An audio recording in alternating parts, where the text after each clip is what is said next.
João, cuidado com a piscina. Tá bom, pai. Só direito do seu pai, menino. Tá bom, tá bom. E aí, Carlos? Moleque. Com essas brejas pra gente. Tô com as brejas, hein? O que você tá fazendo aí, cara? Tá bom.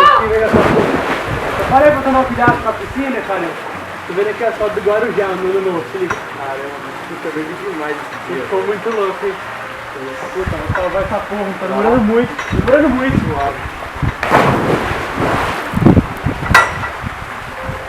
Você tá desviando bem com medo.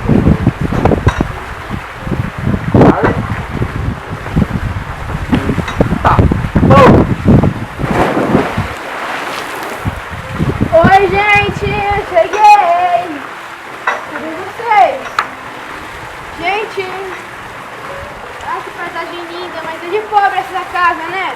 Muito pequena. Ixi, alguém me salvar essa galera aqui na piscina. Bando de pobre. Ai!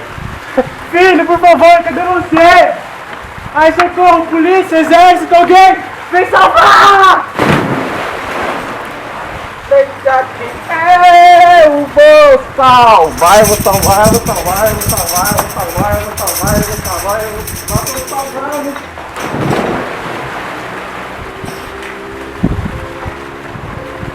Oi, galera, tô na área, bro! Cadê vocês, poxa? Gente, me responde, galera! Ai, meu Deus!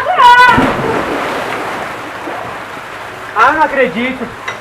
Eu venho aqui pra me divertir, pra dar um mergulho e daí eu vou ter que ficar salvando os outros também. Eu nem conheço. Ah, eu vou salvar ninguém, eu vou me divertir aqui.